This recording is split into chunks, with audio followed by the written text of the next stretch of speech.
Good afternoon, everybody. Thank you very much for coming, or indeed for tuning in to these daily updates. I want to introduce, I'm sure you know, Jenny Harris, Deputy Chief Medical Officer of England, and you know, Secretary Gavin, Chief Scientific Advisor.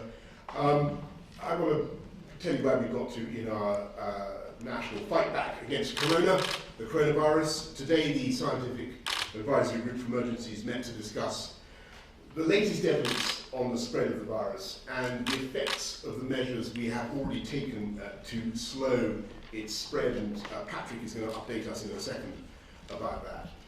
I want to repeat that everyone must follow the advice to protect themselves and their families, but also, more importantly, to protect the wider public. So stay at home for 7 days if you think you have the symptoms. Remember the two key symptoms: a high temperature, a continuous new cough. Whole household to stay at home for 14 days if one member of that household thinks she has the symptoms. Avoid all unnecessary gatherings, pubs, clubs, bars, restaurants, theatres, and so on. Work from home if you can. Wash your hands. And we've already announced in the last few days we will massively scale up our testing capacity in the weeks ahead, so that it's 25,000 tests a day. Huge public information campaign is being rolled out, so people get all the information they need, we need to protect ourselves and others. We're asking retired healthcare professionals to come back and help us cope, help the NHS to cope with this unprecedented challenge.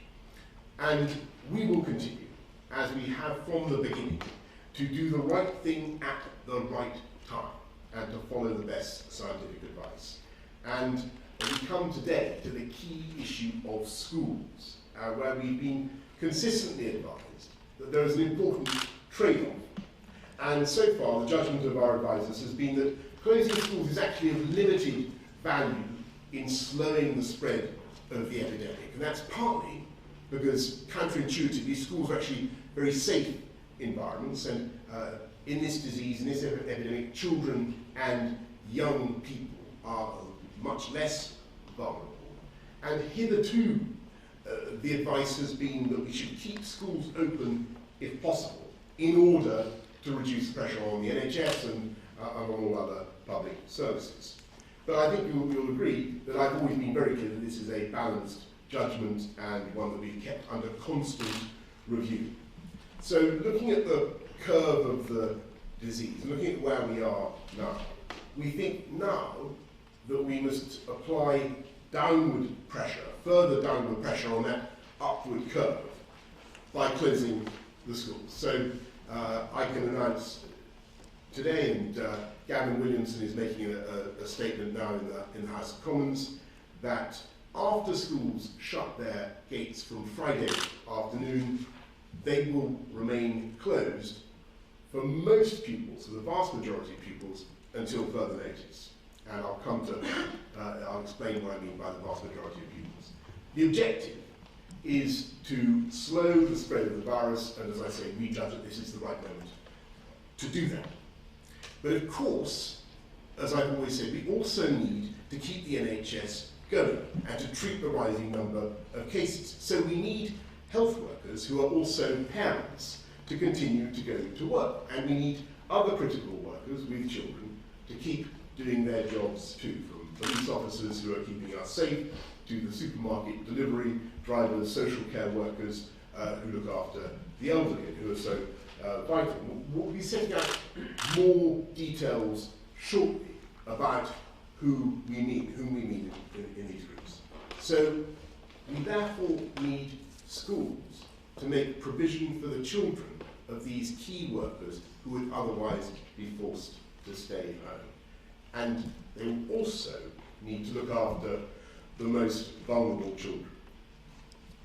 This will mean that there will, of course, be far fewer children in the schools, and that will help us to slow the spread of the disease. And these measures are crucial to make sure that as I said, the critical parts of the economy keep functioning and public services keep functioning. So we're simultaneously asking nurseries and private schools to do the same, and we're providing financial support where it's needed. We're making provisions to supply meals and vouchers for children eligible for free school meals. And where some schools are already doing this, I want to make it clear that we will reimburse the cost. And of course, this does mean that exams will not take place as planned in May and June, though we will make sure that pupils get the qualifications they need and deserve for their academic career. Now, I know that these steps will not be easy for parents or for teachers, and for many parents this will be frustrating, and it will make it harder for them to go out to work. And of course, that's one of the reasons that we haven't wanted to go ahead.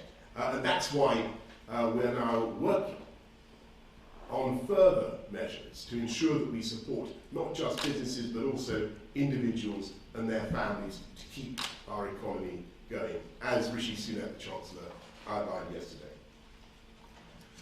I also need to remind parents, as we've already advised, that children should not be left with older grandparents or older relatives who may be particularly vulnerable and fall into some of the vulnerable groups. And I know that's going to be difficult too.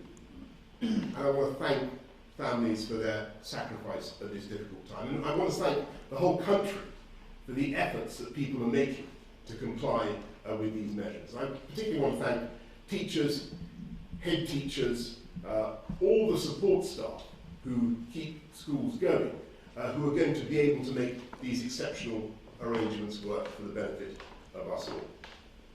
By looking after the children of key workers, they will be a critical part of our fight back against coronavirus. And as I've said, we will take the right steps at the right time, guided by the science. We believe the steps we've already taken, together with those I'm announcing today, are already slowing the spread of the disease, but we will not hesitate to go further and faster in the days and weeks ahead. And we will do whatever it takes so that we beat it together. And I'm now going to pass it to Patrick to give an update from SAGE's point of view. Thank you. Overriding consideration, as always, save lives, protect the most vulnerable people from this illness. The vast majority of people have a mild illness, but some have a very severe illness. The measures that were announced a couple of days ago, we already know are taking effect in terms of behaviour, so we can see that already, that people have actually taken that very seriously and have made a difference, and that's really important to carry on with that. But the thing we must protect in order to achieve those aims of saving lives and protecting people is to make sure that the NHS intensive care capacity and the ventilator capacity is not breached. That's what we need to keep looking at, making sure we do not get to a position where that's breached. As this moves fast, and I alluded to this on Monday, more measures will be needed to make sure that happens. And right from the beginning, we said schools are one of the things you can do, but they're less important than some of the others that have been taken. But we now think we're at a stage where this extra bit is an important measure to make sure we stay under that critical protecting the NHS ICU ventilator capacity. So that's the reason for now saying that this should go ahead at this time. It's important to stress, and this is really critical, it's not because schools are dangerous places for children. They're not. Children have a very mild or asymptomatic version of this disease in many cases. So they are at the least at risk. It's also not a dangerous place for teachers. The reason for this is because of the effect it can have just to knock down further the transmission,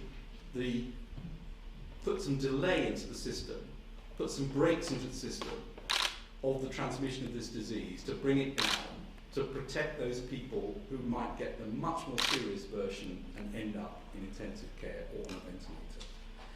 So that's the reason. Now is the important time to do it. It's not instead of, and it can't supplement the other measures. The other measures are crucially important, and we all have our part to play to make sure that we make those measures as effective as possible to try to drive this right down and make sure we stay below that critical threshold. Thank you. Thanks very much, Patrick. Jenny, from your point of view? So I think nothing very much further to add to those points. Exactly as Patrick has explained, this is not a change in scientific position which we've always taken forward. It is very much a practical response at a critical time, as both the Prime Minister and Sir Patrick has indicated, but very happy to answer